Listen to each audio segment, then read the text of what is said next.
You're listening to the weekly Parsha Podcast with Ari Goldwag, recorded with Hashem's never-ending assistance in Ramat Beit Shemesh, Israel, 5780, 2020. This week's Parsha is Parsha Tzav. And before I begin the Parsha Podcast, I just want to mention that I'm doing a crowdfunding right now to raise money to be able to create an album of songs for a cappella, musicless songs, just voices, for when Pesach is over and we still need songs of chizuk, of encouragement. So I encourage you to please go to arigoldwag.com/vocal album to please help make it possible for the album to come into existence. Klal Yisrael needs the chizuk right now. We need that encouragement, and Bezrat Hashem, it will be possible through all of your help. So I encourage you to go there, arigoldwag.com/vocal album. In our Parsha, towards the end of the Parsha, so we have the Hakamas HaMishkan, we have the Beis HaMikdash, the Mishkan, the Tabernacle is being erected. Moshe Rabbeinu is about to begin on Chav Gimel Adar, the 23rd day of Adar. He's about to begin the Avodah in the Mishkan. And Hashem tells him as follows. Vaydaber Hashem Moshe Lemar, this is in Perek Ches, Pasuk Aleph. Hashem spoke to Moshe and he said, Kach es Aaron v'zbanav. Take Aaron and his sons, Itai with him, V'es HaBegadim, take the clothes, V'es Shemen HaMishcha, the special oil that was used to anoint. Take all of the different parts of the service. Pasuk Gimel says, the Torah says an amazing thing. This is the focus. Bring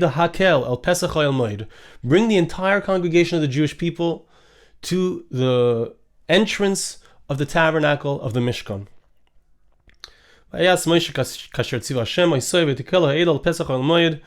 tells us Moshe did as he was commanded, and he gathered all the Jewish people to the entrance of the tabernacle, of the Mishkan. And indeed, all of these things were done in front of the entire Jewish people. And the Medrash tells us that this is one of a few places where something very unusual happened. Amar Belazar, Kol Yisrael Shishim Ribui. The entire Jewish people, if we just look at the men, is 600,000. 600,000 Jews. You want them all to come to the entrance of the Ohel Moed, to the entrance of the tabernacle? It's impossible. This is one of the places, and the Medrash goes on to list a number of different places, where a small space was able to hold a lot of people. A small space was able to hold a lot of people. Unusual idea. What is the concept? What is the idea that a small space holds a lot of people? And then you also find in other places that a small space was able to hold a lot. And I'll mention, along the same lines, we find that our Chazal tells us, Gemara in Sukkah, that Kli Machzik, Kli Maleh, when it comes to spiritual terms, a Kli, a vessel which is full, someone who is full of wisdom, because it's a spiritual aspect. Wisdom has a spiritual side to it.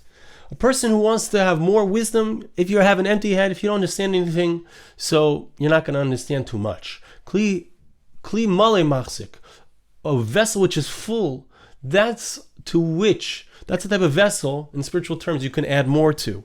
There's an idea in spiritual things that something which is small has the ability to hold more. We need to understand what is the concept. So, V'dechavasa says the Medrash, another place where we find this to be true. Vayomer Yeshua b'nei Yisrael goishu heina. This is as the Jewish people are about to enter into the land of Israel. A similar miracle occurred, where all of the entire Jewish people was able to stand in a very small space. So, Yeshua says to the children of Israel, come here. Rav Huna Amar Zekafan bein shnei badei ha'aron. Rav Huna says that Yoshua took the entire Jewish people and he fit them into the space between the staves of the Aron, of the Ark of the Covenant. Rav Chama bar Chanina Amar, Saman ben Shnei Badei Ha'aron. He placed them between the two. Zukafan, one says he stood them up, one says that he placed them between the two staves of the Aron. Rav Ahmed Simsaman ben Shnei Badei Ha'aron. Rava says he squeezed them in between the two staves of the ark.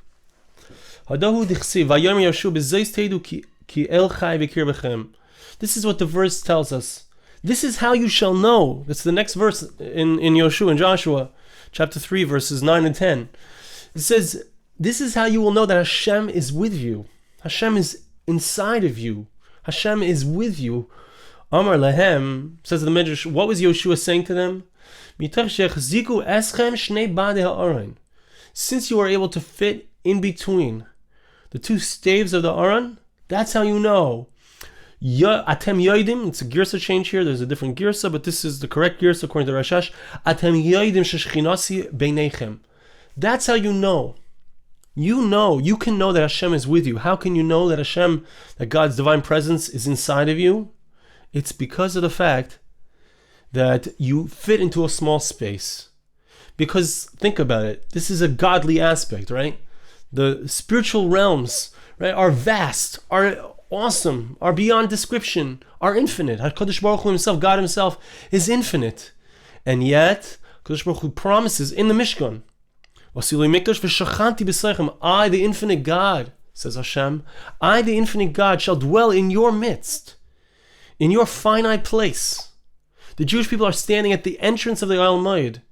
And this massive group of people, why was it specifically here that we had to see that 600,000 people could fit in this very small space? Hashem wants us to know. Hashem is proving to us you can fit between the staves of the Aron. The Mishkan represents this idea. The Aron represents this idea. The Aron is the place that Hashem promises that His Shekhinah will reside. Right? God appears to Moshe Rabbeinu. The cloud rests upon the Kruvim. Hashem speaks from upon the Kruvim. Between the cherubs on the ark. It's specifically there. Klal Yisrael needs to see that we fit into a small space. All of us can fit into a small space. If we, the Jewish people, which are physical but still many multitudes, we can fit in such a small space, we can be assured that Hashem, who is infinite, nevertheless can fit into this world, so to speak. He will dwell amongst us. An amazing thing. An amazing thing. Beautiful thing. Okay? Another place has the Medrash where we see this Afla Asid Lavakain. In the future it's going to be the same thing. When the Moshiach arrives, when the Messiah arrives, we're going to have a similar phenomenon.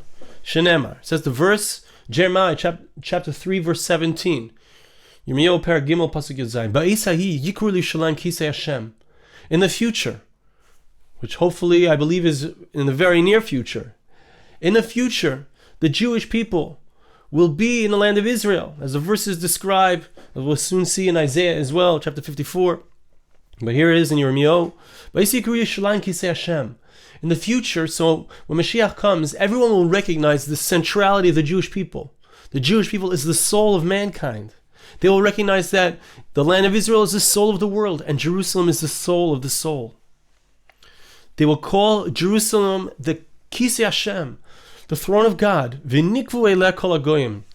Everyone will come to Jerusalem. Everyone will gather in Jerusalem, and they'll want to be there. Everyone will want to be there. This is where this is the source. This is the root. What's the idea? How are they going to all fit there? Rabbi Yechanan's, okay.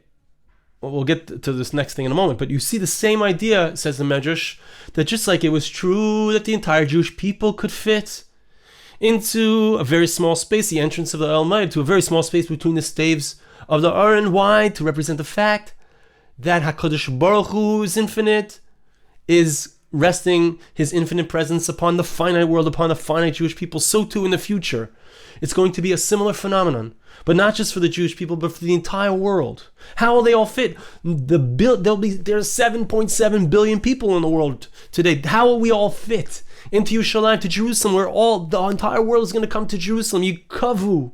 They will all gather there. V'nikvu eleh kol hagoyim. How will they all fit? 7.7 billion people will fit in Yerushalayim? The answer is yes, they will. And it will prove an undeniable fact that Hashem, again, who is infinite, rests upon the finite. Just like the 7.7 billion people in the world will fit into Jerusalem, so too so too God's infinite presence will rest in the finite world, and we will see that Hashem is resting, and everyone will know, from the greatest to the smallest, everyone will know. The entire world will be filled with the infinite knowledge of Hashem. Unbelievable idea.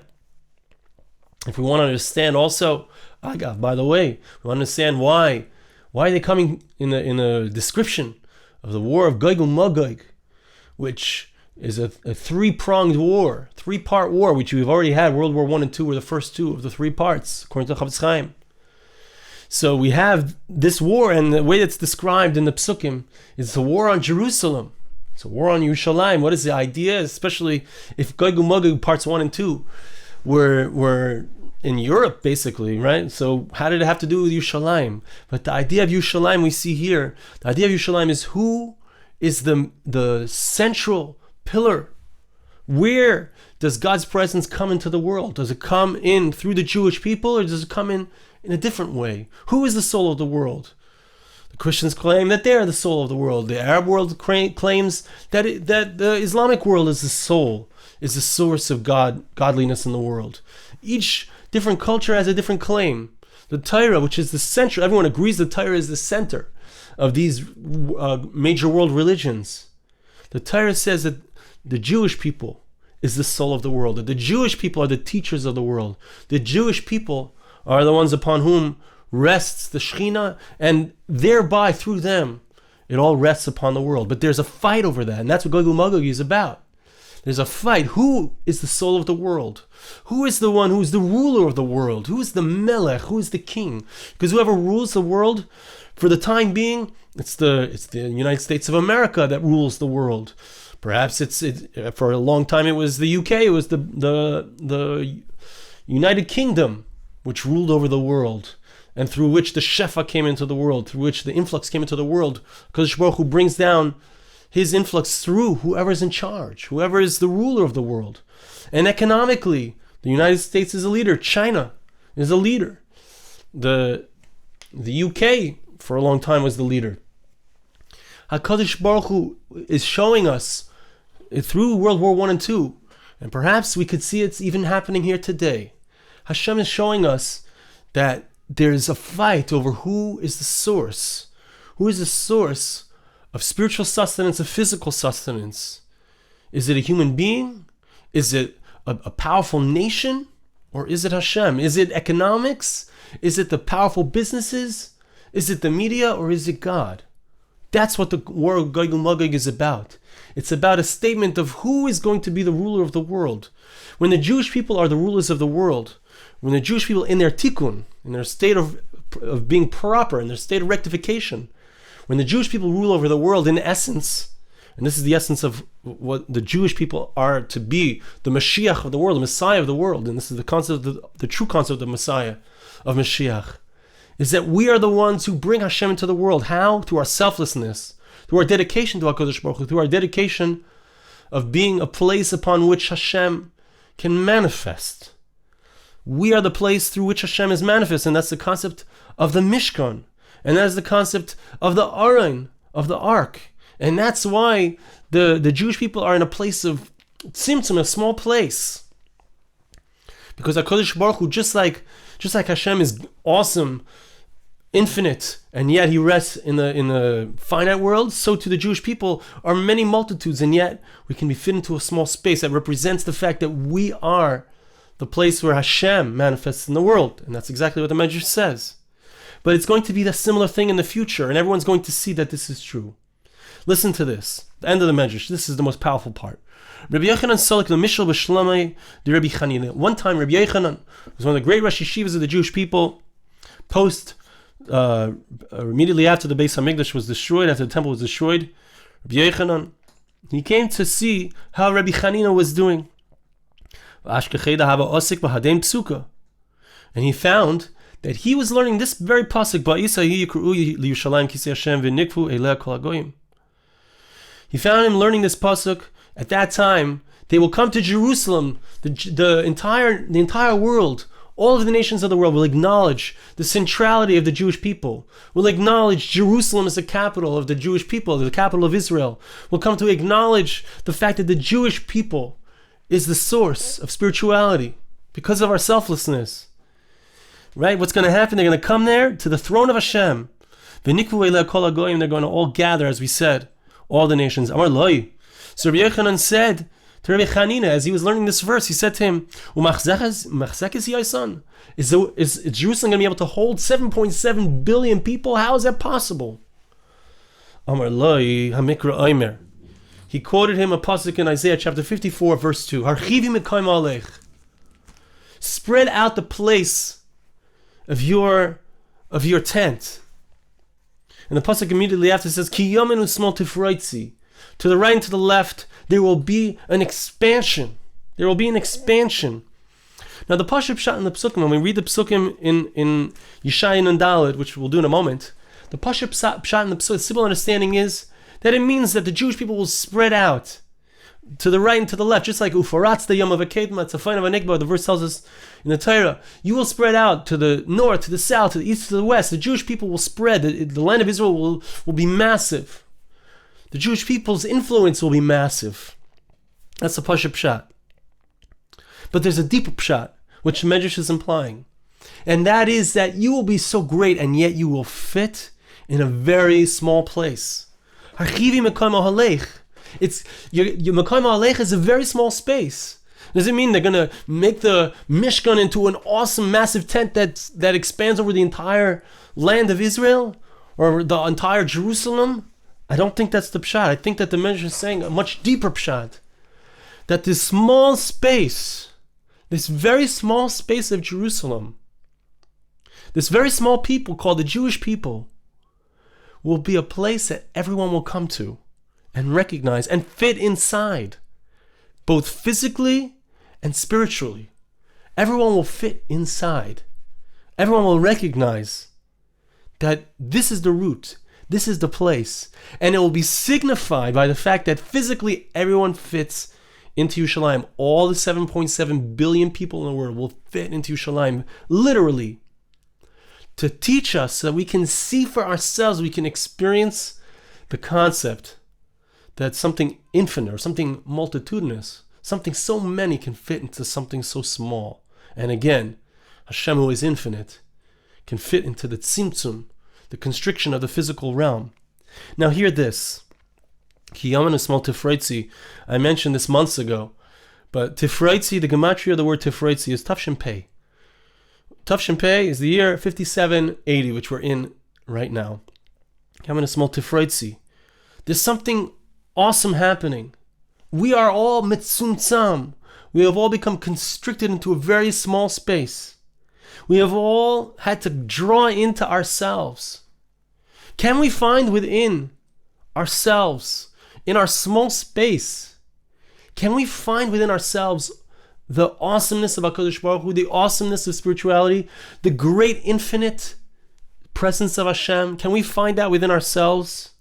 Yamin usmal tifroitzi means expand the small space where you are, expand it, and make sure that it includes spirituality. It's so easy now to fall prey to the Yetzer Hara, to the evil inclination.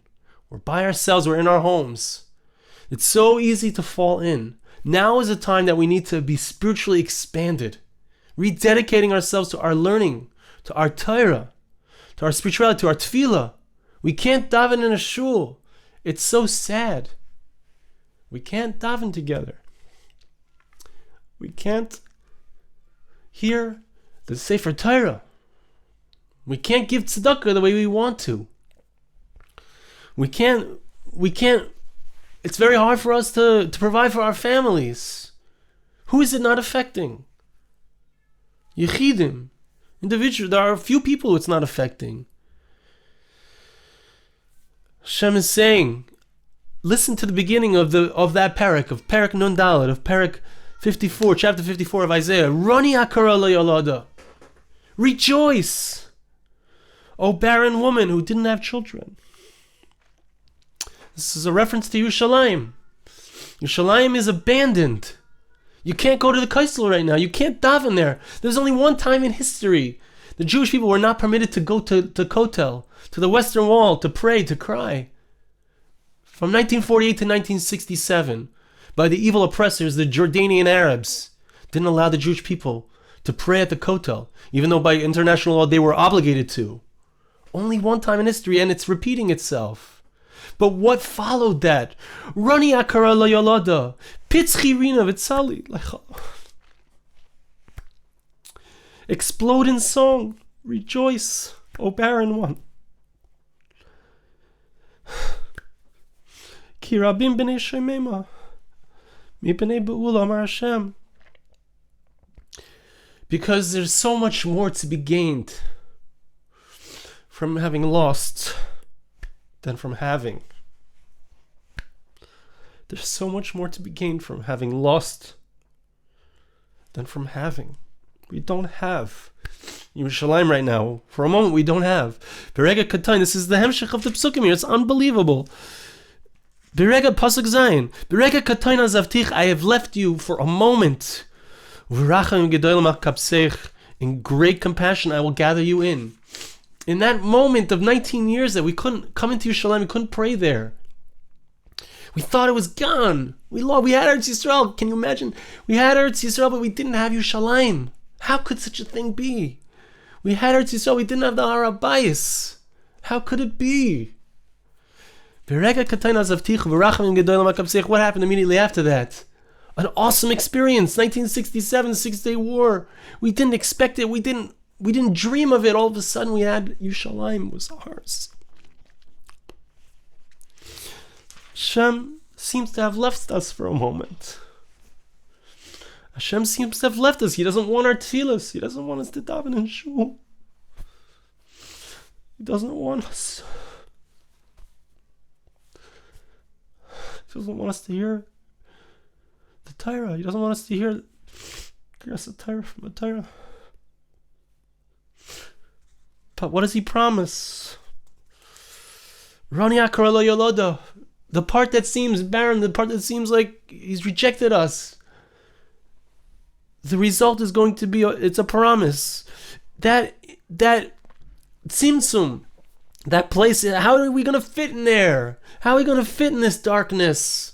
How are we going to fit between the Badei Ha'aron? How are we going to fit in the Pesach Oyel Moed? How are we going to fit at the entrance?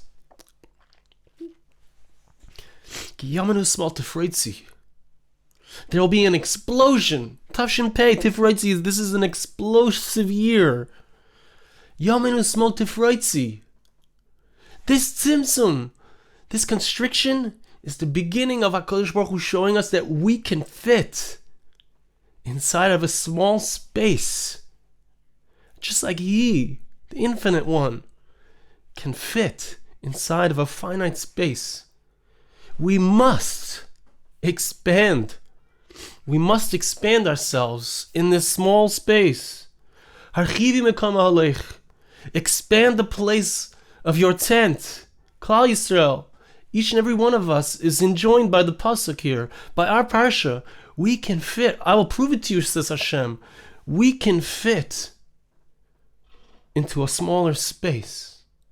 To the extent that we fit into a smaller space, we prove that Hashem can be in our lives also. I want to bless you and ask you to bless me.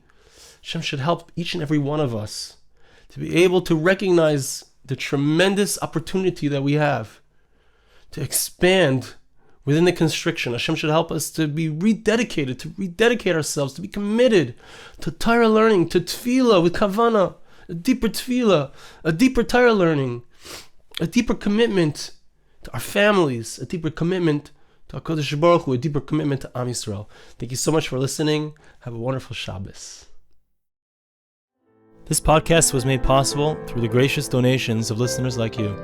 For more podcasts like this, please visit www.arigoldwag.com or search on iTunes Ari Goldwag.